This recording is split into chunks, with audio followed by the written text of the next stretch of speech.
Hello, I'm Alma Angeles and you're watching Eagle News International. On tonight's headlines. Palestinian militants Hamas fire a barrage of rockets at Israel's economic hub Tel Aviv in retaliation for an Israeli strike that destroyed a tower block in Gaza as the foes trade their heaviest fire for several years. The Philippine Institute of Volcanology and Seismology, or PHUKET, said today that elevated unrest has recurred in TAAL volcano in the past 48 hours and its condition remains unstable.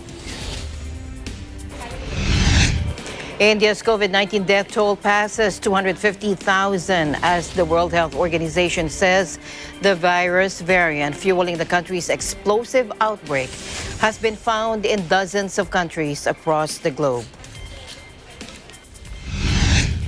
And an independent global panel concluded today that the catastrophic scale of the COVID-19 pandemic could have been prevented.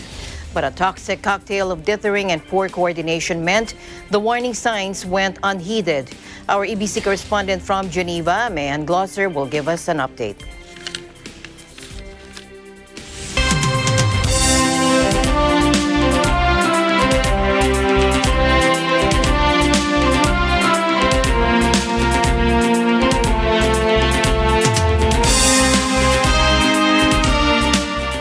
Our first big story of the day, Hamas militants say they've fired hundreds of rockets towards Tel Aviv in retaliation for Israeli airstrikes. Israeli Prime Minister Benjamin Netanyahu warned Hamas and Islamic Jihad that they will pay a heavy price for firing rockets from Gaza into Israel. Take a look. חמאס והג'יהאד האסלאמי שילמו, ואני אומר לכם כאן, ישלמו מחיר כבד מאוד על התוקפנות שלהם. And now take a look. This video footage shows the tower housing an office used by Hamas leaders collapsing.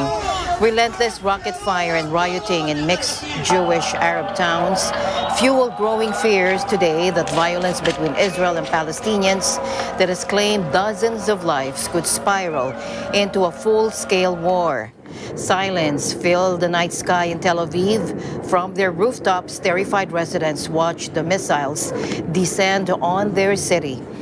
Israel's famed Iron Dome defense system overwhelmed by the sheer number of rockets launched by Hamas from Gaza. The UN Middle East envoy UN Middle East envoy Tor Wensland warned that, quote, "We are escalating towards a full-scale war," unquote. Israeli Prime Minister Benjamin Netanyahu, meanwhile, pledged revenge. The most intense hostilities in 7 years have killed at least 43 people in Gaza, including 13 children, 2 Palestinians in the West Bank, and 5 Israelis triggered by weekend unrest at Jerusalem's Al-Aqsa Mosque compound, which is sacred to both Muslims and Jews. Now, Hamas's Qassam brigades warned Israel, quote, "If you respond, we will respond, and if you escalate, we will escalate." Diplomatic sources told AFP that Egypt and Qatar, who have mediated past Israeli-Hamas conflicts, were attempting to calm the tensions.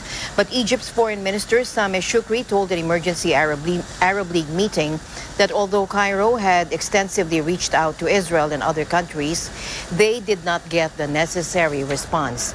The UN Security Council is set to discuss the violence at an emergency meeting today.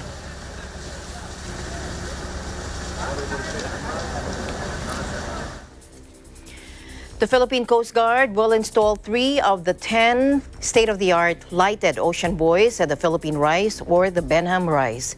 The scheduled installation of the buoys today will mark the Philippine Rise as forming part of the country's 200 nautical mile exclusive economic zone, or EEZ, according to the Philippine Coast Guard. The Coast Guard also said the 30-foot long buoys arrived in Cebu from Valencia, Spain on May 7. The buoys monitoring system uses satellite technology to transmit data to the PCG national headquarters waters in Port Area, Manila. According to the Business Mirror, Coast Guard Commandant Admiral George Ursabia Jr., that the presence of buoys in the Philippine Rise will effectively communicate that the said vicinity waters is considered a special protected zone. Hence, he said, mining and oil exploration are strictly prohibited to preserve its rich natural resources. The Philippine Rise is located 250 kilometers east of the northern coastland or coastline of Aurora, and it was supposed to have been the site of the second leg of the Coast Guard's maritime training exercise. An earlier statement from the Office of the Coast Guard spokesman, Commodore Armand Balilo, said that instead of the Philippine Rise or the BENHAM Rise, the second part of the exercise would just be held at the Scarborough Shoal.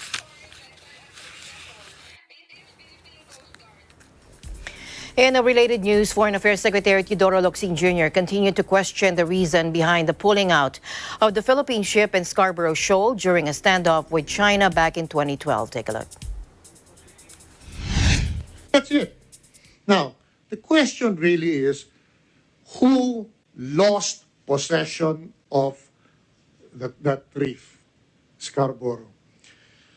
I was a little hard on I have been very hard on the Americans, blaming them, because when there was a confrontation between a Philippine ship, Del, please correct me at any point, and a Chinese ship, and now it's become 30 ships, according to the Rosario, so I'm not sure how many ships there are, no?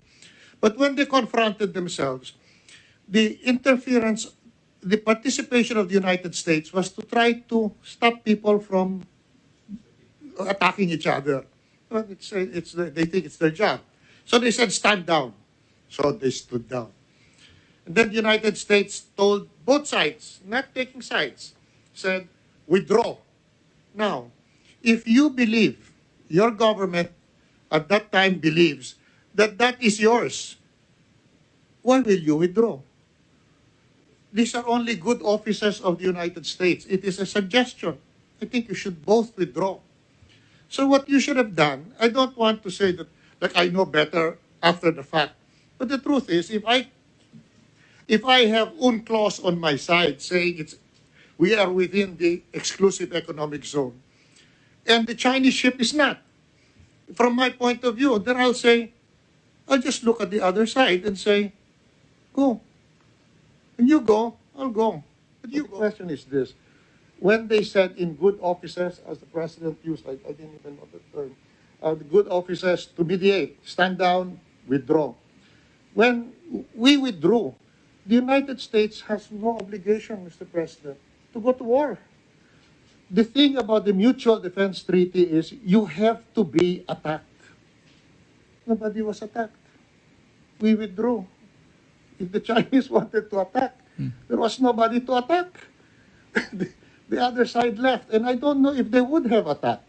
That's one thing. I have talked to the Chinese, to Foreign Minister Wang Yi. They have no intention to do that. If you had kept up that face-off, it might have ended up in just the two sides talking to each other. But why we withdrew when we had UNCLOS in place that said, under this law, we have the right to be here, you don't. But we did. And that's the meaning of losing possession.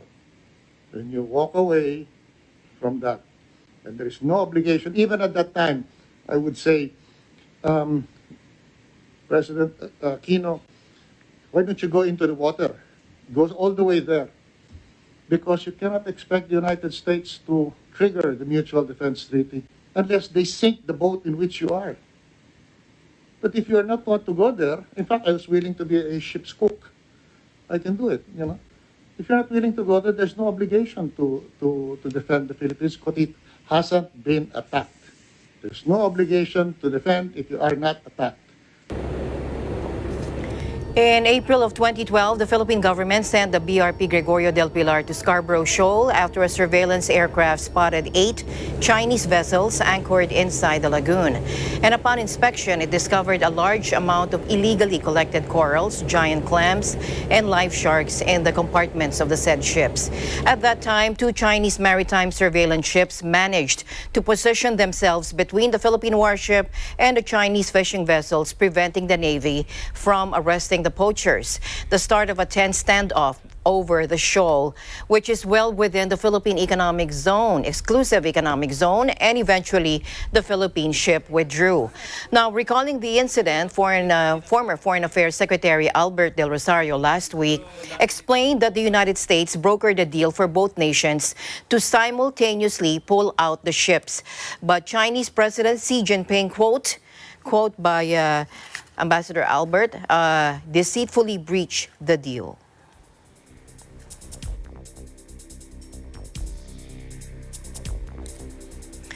And staying in the country, the Philippine Institute of Volcanology and Seismology reported that a 5.8 magnitude earthquake struck Mindoro Island on Wednesday morning. The earthquake, which was tectonic in origin, occurred at 9:09 in the morning. It was strongly felt in the entire Calabarzon region and nearby Metro Manila, with intensities ranging from 1 to 5. Now, the following reported intensities were felt. Intensity 5 in Lubang, Occidental Mindoro, Calamba City, Calatagan, and Calaca, Batangas. And intensity 4 in Malvar and Lemery, Batangas, Calapan City, Oriental Mindoro, Mendez, Cavite, Limay, Bataan, Tagaytay City, and Manila. Intensity 3 in Agoncillo, Cuenca, Lipa City, and Talisay, Batangas, General Trias City, and Dasmariñas, Cavite, Calamba, Laguna, Makati City, Muntinlupa, Mandaluyong, Pasay, and Pasig City, Quezon City, Metro Manila, and San Pedro, Laguna. Intensity 2 in Caloocan City and Marikina City, Metro Manila, Olongapo City, Zambales, Cavite City, Santa Cruz, Laguna, Taysan, Batangas, Batangas City, Lucena, Binangonan, Rizal, Dolores, and Mulanay, Quezon. Intensity 1 in San Mateo, Rizal, San Francisco, Quezon. Aftershocks are possible, but PHIVOX is not expecting damage from the tremor.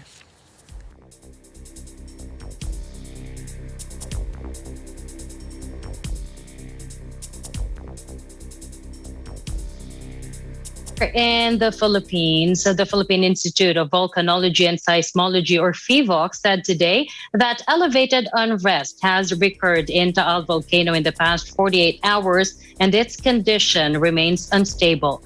The volcano has been under alert level 2 or increased unrest since March 9. PHIVOX Director Renato Solidum Jr. earlier said that if current unrest persists, this can lead to an eruption.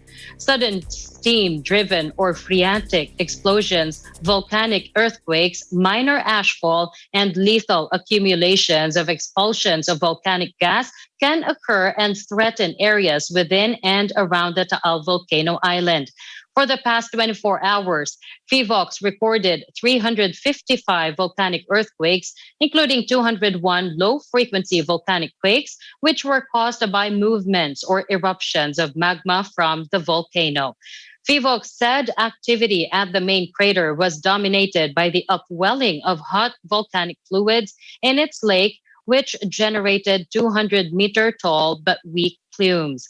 Those parameters indicate persistent magmatic activity at shallow depths beneath the edifice. Entry into the TVI, TAAL's permanent danger zone, as well as occupancy and boating on TAAL Lake must be strictly prohibited, according to PHIVOX. It also advised local government units to continuously assess and strengthen the preparedness of previously evacuated barangays around TAAL Lake in case of renewed unrest.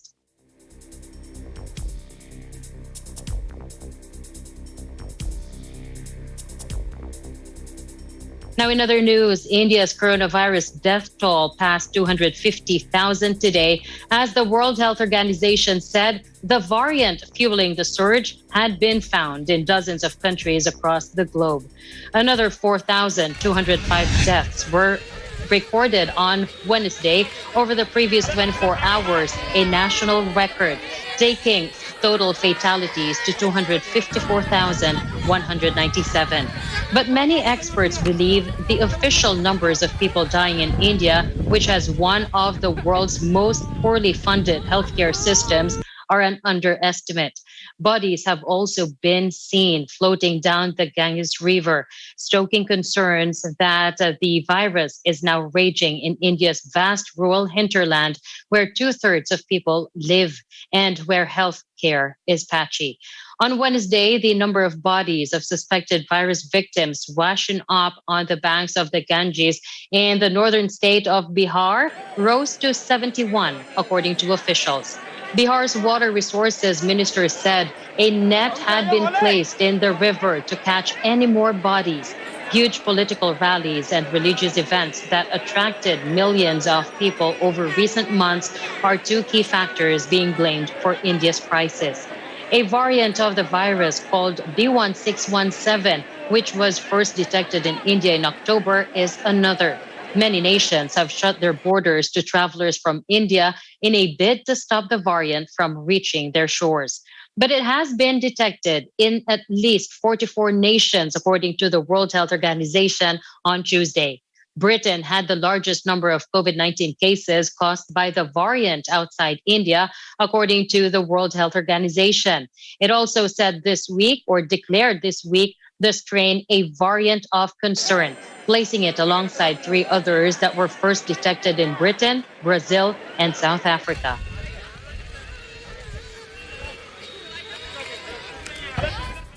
Meanwhile, a scientist from the World Health Organization said a COVID-19 variant spreading in India is more contagious, and it may be dodging vaccine protections, contributing to the country's explosive outbreak. Let's listen in. The one that was first identified in India, the B1617, is likely to be a variant of concern because it has some mutations which increase transmission and which also potentially could make them resistant to antibodies that are generated by vaccination or by natural infection. We have the committee looking at those criteria very soon to determine if it's a variant of concern, but the epidemiological features that we see in India today do indicate that it's extremely rapidly spreading variant. However, she insisted that the variant alone could not be blamed for the dramatic surge in cases and deaths seen in India, lamenting that the country appeared to have let down its guard with huge social mixing and large gatherings. Mass election rallies held by Prime Minister Narendra Modi and other politicians have, for instance, partly been blamed for the staggering rise in infections.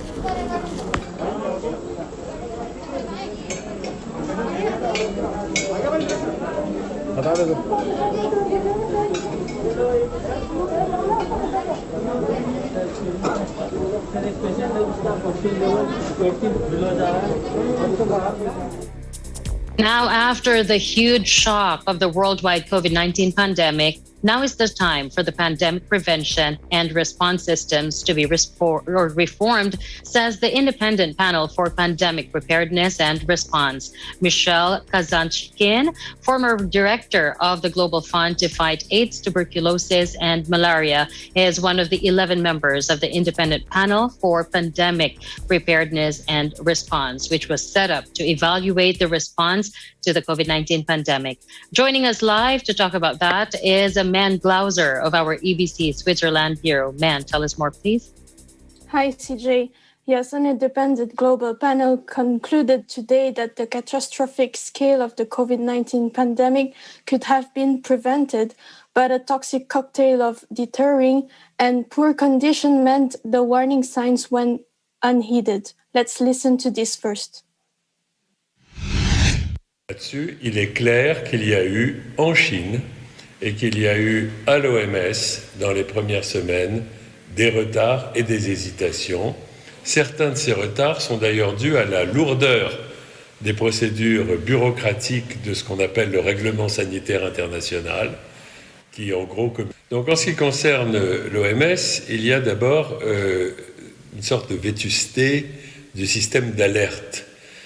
Dans le cadre du règlement sanitaire international, un pays communique des informations à l'OMS, l'OMS demande des informations complémentaires, il y a un circuit un peu bureaucratique qui comprend les bureaux OMS pays, l'OMS à Genève, le gouvernement du pays.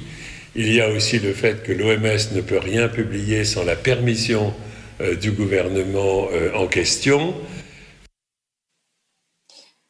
The report said the emergence of COVID-19 was characterized by a mixture of some early and rapid action, but also by delay, hesitation, and denial. The panel said early responses to the outbreak detected in Wuhan, China in December 2019 lacked urgency, with February 2020 a costly lost month as countries failed to heed the alarm. The panel did not spare the World Health Organization, saying it could have declared the situation a public health emergency of international concern, or PHEIC, its highest level of alarm, on January 22, 2020. The Independent Panel for Pandemic Preparedness and Response said a series of bad decisions meant COVID-19 went on to kill at least 3.3 million people so far and devastate the global economy. To tackle the current pandemic, it called on the richest countries to donate 1 billion vaccine doses to the poorest. And the panel also called on the world's wealthiest nations to fund new organizations dedicated to preparing for the next pandemic. The panel also said the WHO and the World Trade Organization should also get major vaccine-producing countries and manufacturers to agree voluntary licensing and technology transfers for COVID-19 vaccines. To tackle future outbreaks and pandemics, the panel called for a global health threats council made up of world leaders plus a pandemic convention. The panel also said that the G20 should also create an international pandemic financing facility able to spend $5 to $10 billion a year on preparedness, with 50 to 100 billion ready to roll in the event of a crisis. Back to you, CJ. Well, the world definitely has to come together to put up a system that would address future crises like this. Thank you so much, Man, for your update there in Switzerland. Please do take care and tell us more if there are any more developments. Yes, thank you for having me, CJ, as well. I'm Anne Gosler, reporting from the Geneva, Switzerland Bureau, and we live in interesting times. From Switzerland, we go to the United Kingdom, where the data there shows that Britain's economy began to recover strongly at the end of the first quarter, despite only minor easing of lockdown restrictions. Joining us live is Ashley Espiritu. Hello, Ashley. Hello, Alma. Thank you. Britain's economic recovery began to recover strongly at the end of the first quarter, despite lockdown restrictions, official data revealed on Wednesday. Gross domestic product jumped to 2.1% in March, the Office for National Statistics said, although by not enough for the UK economy to avoid contracting overall in the first quarter. The ONS said GDP shrank by 1.5% overall in the first 3 months of 2021 compared with the final quarter last year. Darren Morgan, ONS Director of Economic Statistics, said the strong recovery seen in March was led by retail and school reopenings, offsetting weakness in the service sector. The UK is meanwhile currently exiting lockdown at a gradual pace. This will allow the economy to further recover from pandemic fallout. Morgan also noted that manufacturing recovered robustly in both February and March. Meanwhile, he also said that exports of goods to the EU continued to increase in March and are now almost back to their December level before Brexit took place. Britain formally exited the European Union at the start of the year. The growth recovery tallies with the Bank of England's outlook. The Bank of England last week said the UK economy will enjoy a stronger than expected recovery this year after the government began easing its coronavirus pandemic lockdowns quicker than anticipated. It is expected to rebound by 7.25% this year amid vaccine rollouts. The central bank predicted after it updated its prior guidance of a 5.0% expansion. From next week, people in England will be able to eat and drink in indoor venues, Prime Minister Boris Johnson announced Monday, as the country reported no coronavirus deaths for the first time in over a year. The latest relaxation will see restaurants restart indoor services, though only 2 groups of up to 6 via table service and with social distancing in place. Indoor entertainment such as cinemas, museums, and children's play areas can reopen alongside concert halls, conference centres, and sports venues, which will operate within capacity limits. The government will also lift advice against close contact among family and close friends, meaning they can hug one another again. Devolved governments in Scotland, Wales, and Northern Ireland, which have responsibilities for health policy, have been easing restrictions at their own, roughly similar pace. Back to you, Alma. All right. Thank goodness, some good news there in the UK, and we look forward to more updates on this developing situation around the world. Thank you very much, Ashley. Thank you for having me today, Alma. I'm Ashley Espiritu, reporting from London, United Kingdom, and we live in interesting times. And in Thailand, the famed beaches of Phuket may not open in time by July 1 for tourists as scheduled. We have with us, or let's have more from Esther Odanga of our EBC Thailand Bureau. Esther.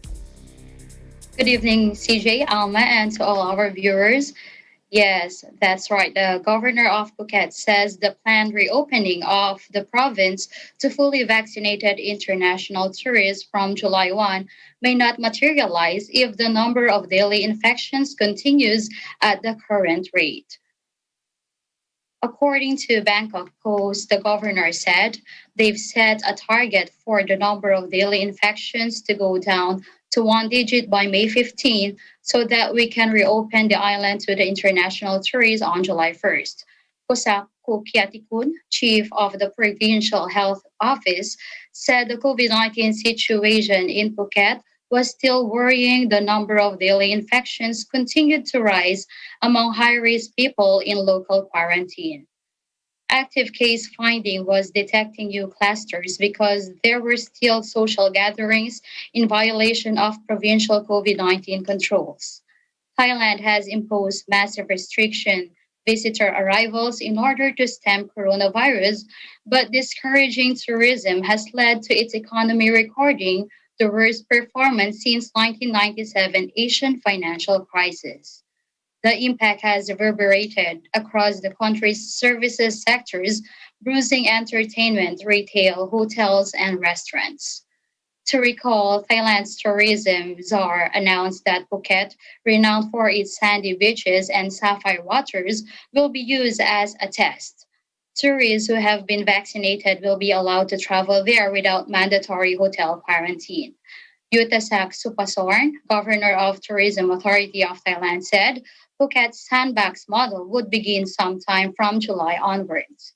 Foreign visitors will be required to have had 2 doses of COVID-19 vaccine, a certificate signifying negative test results, and to download a mobile tracking application. Authorities said since the number of infections in Phuket was still high, active case finding would have to be carried out more aggressively. Back to you, CJ. Well, thank you so much for your update there. We're wishing for the best for you guys there in Thailand. Please do take care and tell us more if you have any more news stories. Thank you, CJ. Reporting live from Thailand, this is Esther Odanga. We live in interesting times. Now, here's MJ Racajo to give us an update on the coronavirus situation in California, plus some showbiz news. MJ?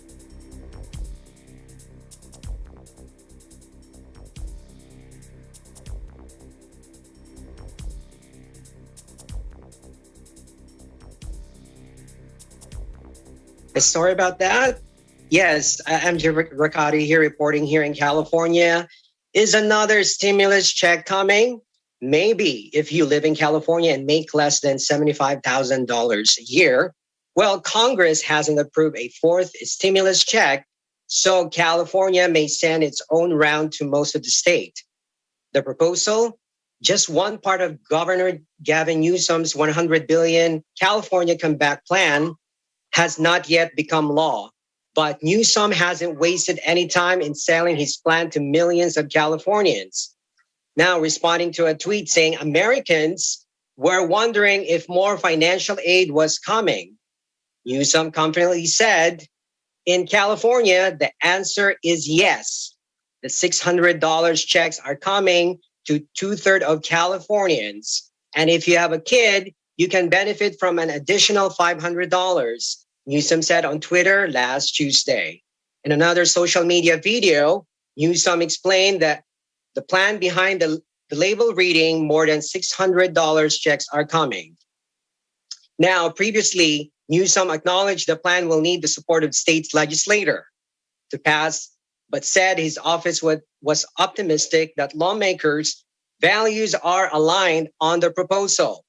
An expansion of the state's previous Golden State stimulus, which first targeted low-income residents for payment. And at the federal level, Congress has authorized 3 waves of direct payments since the COVID-19 pandemic began in spring 2020. Now, dozens of members of Congress have said they support ongoing stimulus payments, but neither chamber has approved 4th payment. So that is really good news. If you receive your stimulus, and now let's go on with the showbiz. And hear this out, CJ. According to Miss Universe, now it is women empowerment.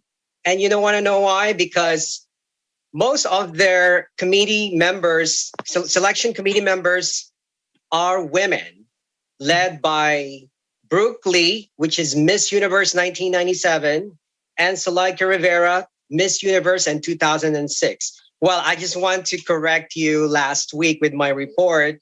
I said Hollywood, California. Actually, it is in Hollywood, Florida, at Seminole Hard Rock Hotel. It's going to be held on May the 16th. So watch out for that. Now, Steve Harvey will not be hosting this year, but amazing hosts will take over, including Mario Lopez and Olivia Culpo, which is Miss Universe 2012. So, and also, do you remember Rufio for the movie Hook with Robin Williams and Julia Roberts? Well, I had previously joined the virtual conversation of Stop the Hate, Fighting Anti-Asian Racism, presented by Manila House, Asia Society, and Filipino American Press Club of California. And Dante Basco says, being Asian American, especially in the industry in Hollywood, I have never actually felt discriminated and have always felt special. And that kind of propelled me to do things that I'm able to do, and sense of responsibility growing up in the industry, and trying to pass it on and have the next generation better than our generation. Now, and also this is a great one if you're a huge fan of Nicole Kidman, and there's a new series entitled 9 Perfect Strangers. Now, this is based on the New York Times best-selling book by author Leanne Moriarty. 9 Perfect Strangers take place at a boutique health and wellness resort that promises healing and transformation as 9 stressed city dwellers try to get on a path to a better way of living. So if you're into kind of series, or if you're binging right now, so let me ask you, what are you currently watching right now, CJ? Well, definitely more on crimes, MJ. Yes, really definitely. Obsessed with crime shows. Yes, definitely. And that's about it with our showbiz and reporting live over here in Sacramento, California. Thank you so much, MJ, for your reports. Very exciting events happening there in California. Tell us more if you have new developments there, and keep us posted on the Miss Universe pageant. Yes, absolutely. I'll tell you more about it. It's gonna be this coming Sunday, and I'll be reporting next week. And by the way, I will be also joining the conversation with Gal Gadot next week. So I'm going to tell you more about it. if you're a huge fan of Exciting Wonder times. Woman. Yes. Yes. Thank you so much, This is MJ Ricardi MJ. reporting from Sacramento, California. We live in interesting times. Back to you, CJ and Alma. Sounds exciting, MJ. All right, we go back now to Thailand, where the largest vegetable market is closed due to spikes in cases. Let's hear more from our EBC Thailand Bureau's Gila Pablo. Hello, Gila. Yes, Alma, good evening. And that's right. Thailand's biggest vegetable and fruit distribution center, also known as Timumwang Market, located in Pathum Thani's province, Lam Lukha district, is partially closed from May 12 until May 14 after some workers there were found to be infected with COVID-19.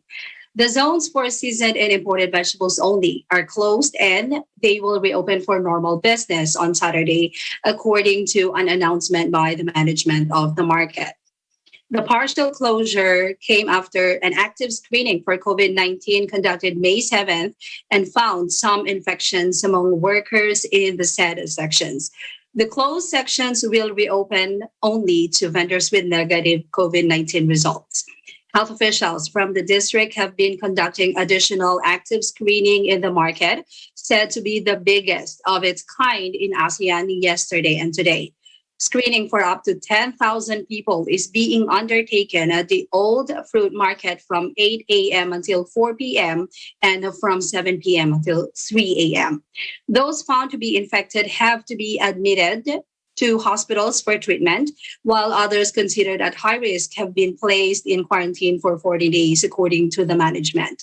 They also said that the vendors in the closed zones will not be charged rental fees during the 3-day closure, and that Sinovac vaccine will be available for 2,000 vendors and employees in the vegetable zones this May 14th.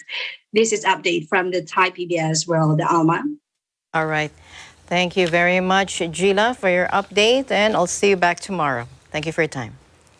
Thank you so much also, Alma, and stay safe always. Reporting live from Bangkok, Thailand, this is Gila Pablo. We live in interesting times.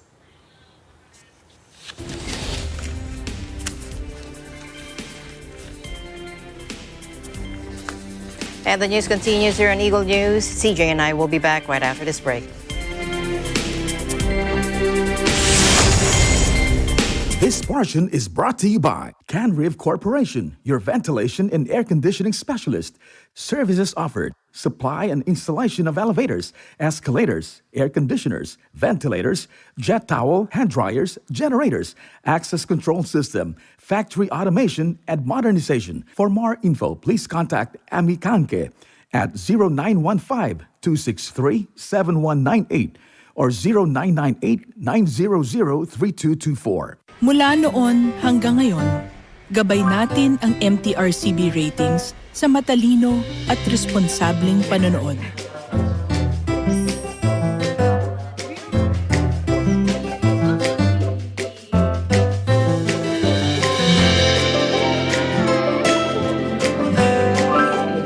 Sa tamang pagsunod sa MTRCB ratings, ginagawa nating ligtas at makabuluhan ang panonood ng bawat miyembro ng pamilyang Pilipino.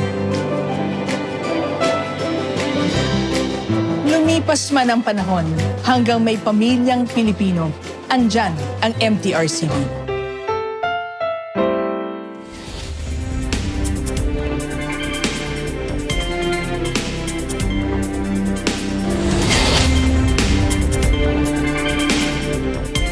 Welcome back to the news. G7 ministers mull plans on how to scale up global COVID-19 vaccinations. Foreign ministers of Britain, Canada, France, Germany, Italy, Japan, and the United States are setting the agenda for a G7 leaders summit next month in Cornwall, southern England, which will mark U.S. President Joe Biden's international debut as president.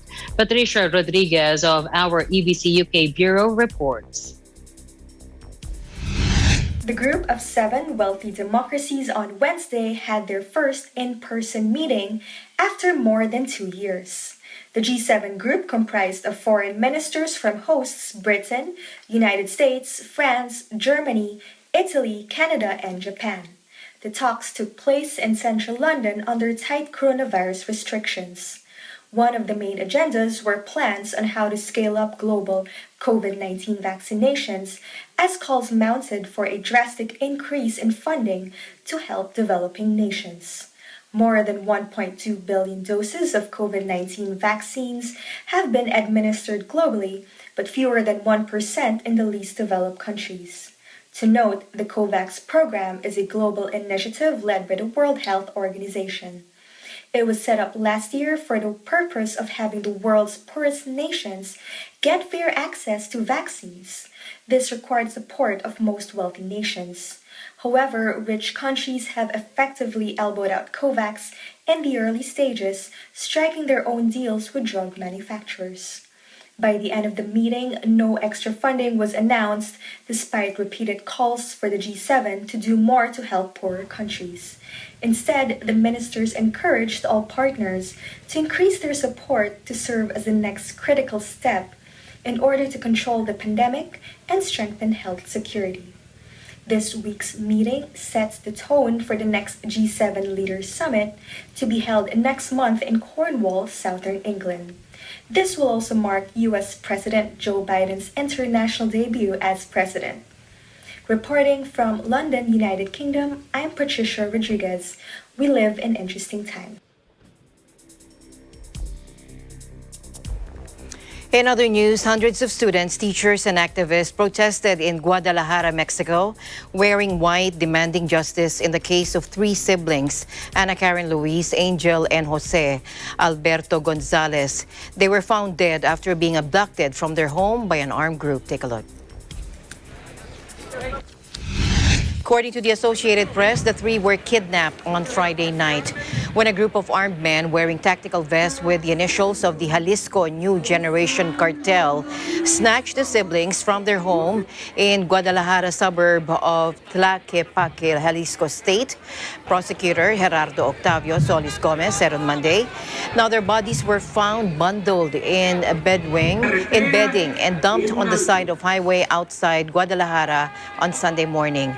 A message was left by the cartel with the bodies included and a warning to the government.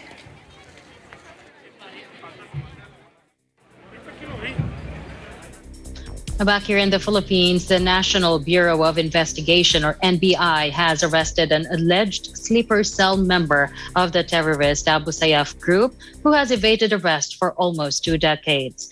NBI officer in charge, Director Eric Distor, on Wednesday said Wahab S. Jamal, also known as Ustaz Usman Halipa, was arrested by members of the NBI Counterterrorism Division at Maharlika Village in Taguig last May 7.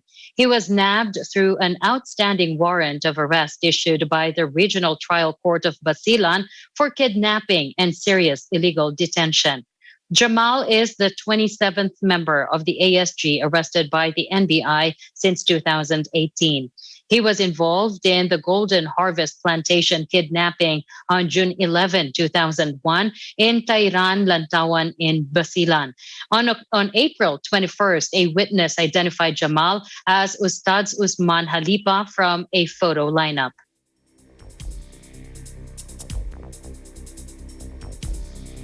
In other news now, more than 1 million people in southern Madagascar are facing acute food insecurity as the region grapples with its worst drought in 4 decades, according to the United Nations today. Now, 5 straight years of low rainfall have wiped out harvests and hampered access to food, compounding the effects of erosion caused by deforestation and devastating sandstorms. In a joint statement, the World Food Program and the Food and Agriculture Organization said around 1.14 million people in the south of Madagascar are facing high levels of acute food insecurity. Almost 14,000 of these people have been classed in Category 5, the highest level of the UN's food scarcity ranks, a first for Madagascar since the scale was introduced in 2016. The statement said with each day that passes, more lives are at stake as hunger tightens its grip. UN agencies are seeking to draw attention to a humanitarian crisis, it says, risks being invisible. The Indian Ocean island nation's borders have been shut since the start of the coronavirus pandemic, making it difficult for aid agencies to provide relief.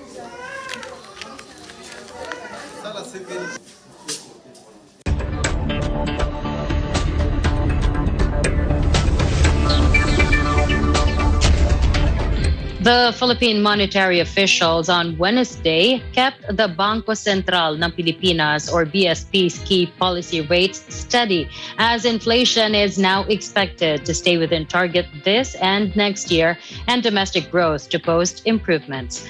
During the virtual briefing streamed through the BSP's Facebook page, BSP Governor Benjamin Jokno said the Policy-Making Monetary Board or MB decided to maintain the key rates. Watch this.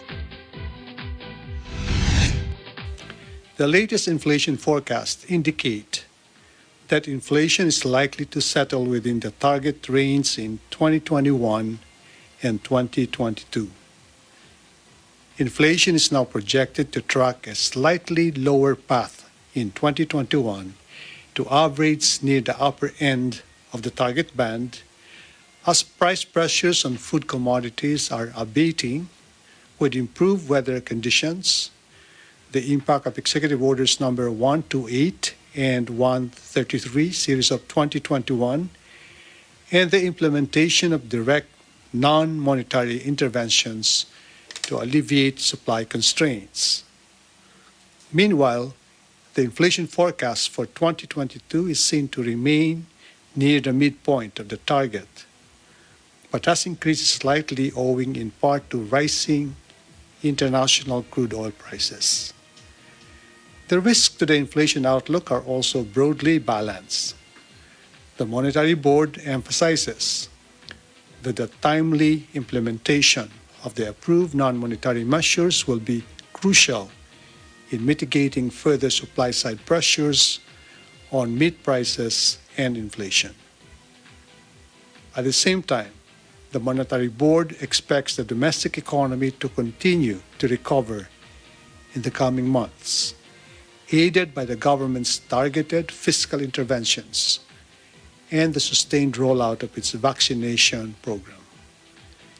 Improved prospects overseas should also support the outlook for domestic economic activity. However, the recent surge in COVID-19 infections and the resulting measures to contain it continue to temper market confidence and pose substantial downward risk to domestic demand. On balance, the expected path of inflation and downside risk to domestic economic growth warrant keeping monetary policy settings steady.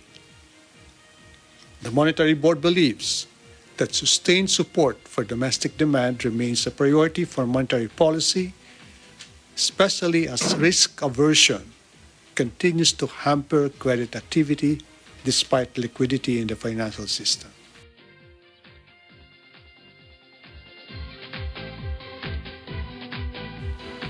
In other business news, investment giant SoftBank Group today reported the best ever annual net profit for a Japanese company, reaping the rewards of tech share rallies to recover from last year's record loss. Now, the telecoms firm turned investment behemoth has poured money into some of Silicon Valley's biggest names and hottest new ventures, from AI to biotech, through its $100 billion Vision Fund. People moving their lives online during pandemic lockdowns boosted the tech sector and helped the firm score a net profit of 4.99 trillion yen or $45.8 billion for the year to March, according to SoftBank. The yearly figure tops Japan's previous record held by Toyota and places SoftBank among the world's most profitable companies. But the firm warned that virus uncertainties meant there was no guarantee that the current positive impact will be sustained, while analysts said a recent rout in tech shares could spell trouble for the firm.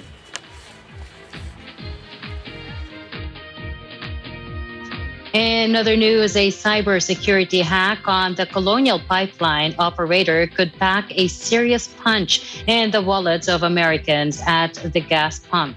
Fears the shutdown of the major fuel pipeline network would cause a gasoline shortage led by some panic buying.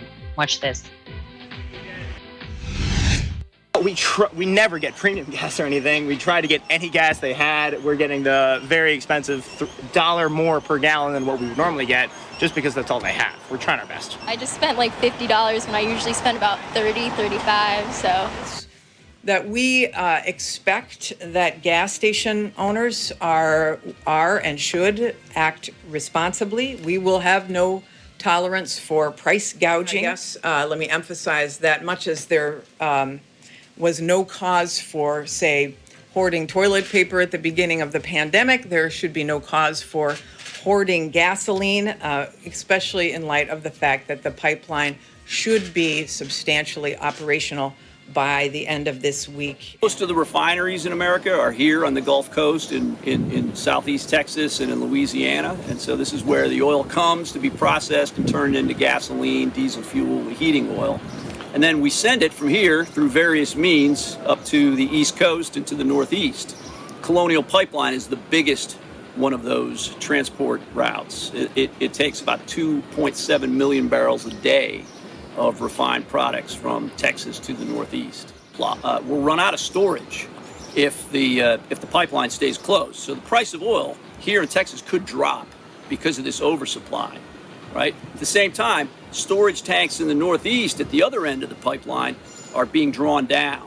And if that imbalance continues, if we have the supply rise in Texas and this drop in New Jersey and New York, et cetera, prices there are going to go way up. They're going to have fuel shortages. Prices here are going to go down, and we're going to have a supply glut.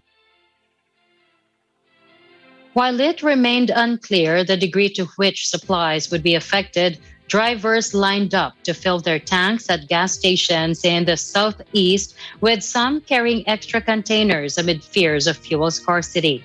A ransomware attack Friday on Colonial Pipeline forced the company to shut down its entire network. The FBI identified the group behind the hack of Colonial Pipeline as DarkSide.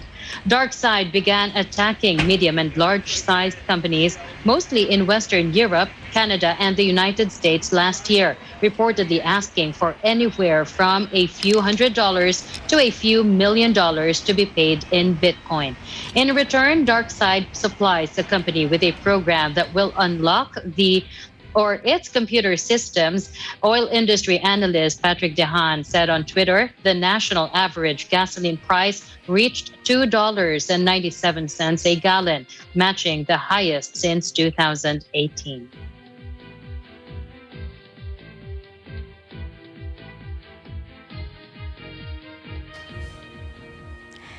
And finally, in our news, what is the best way to grab attention of foodies in a unique city like Perth, Australia? Easy, take one of the most famous, iconic, and classic staple foods here from your home country and offer it to the locals. Here's a story by Eagle News correspondent Jenaline Despi from our EBC Australia Bureau. Pandesal is a type of bread roll that is a staple in the Filipino diet. It is commonly enjoyed hot and freshly baked and can be eaten at any time of day. Pandesal is increasing in popularity and availability in Asian grocers, but most come pre-packaged or frozen. However, on January 4, 2021, a Filipino bakery called Brethren was opened in Midvale, Western Australia. Hot and fresh, these words truly describe the breads and pastries being made at Brethren Bakery. Aside from pandesal, other Filipino delicacies like ensaymada, bonete, pinagong, cheese bread, putok, Spanish bread, and other Filipino dishes are available for purchase, freshly prepared in their kitchen. The skilled baker Jimmy, who follows his family's recipes, prepares the breads. They have their own bakery business in the Philippines, and also me, my mom, we sell food in the food bus terminal. Also, I'm making kakanin, and then when I get to Australia, So dinala ko dito. Yun. His family also owns several bakeries in the Philippines and have been in the culinary business since 1960s. This familiar heritage and legacy has allowed Jimmy to develop strong skills and a passion for baking. Because of word of mouth and good feedback from its satisfied customers, the Brethren Bakery is increasing in popularity. Many people are visiting the shop during its opening hours from Mondays to Saturdays as early as 5 a.m. to pick up the bread fresh from the oven. Despite the pandemic, the Brethren Bakery is continuously thriving and making its own unique mark in the baking industry. The proprietors are committed to promoting Filipino culture by serving its customers the products that are of the best quality and are as true to the traditional breads as possible.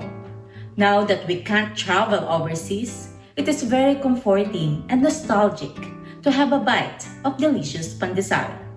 Reporting from Perth, Western Australia, this is Jeneline Despi, Eagle News. We live in interesting times. There you go. Very comforting. You know what I'm gonna say? I know. Especially if you're far away from home. Yeah. Yes.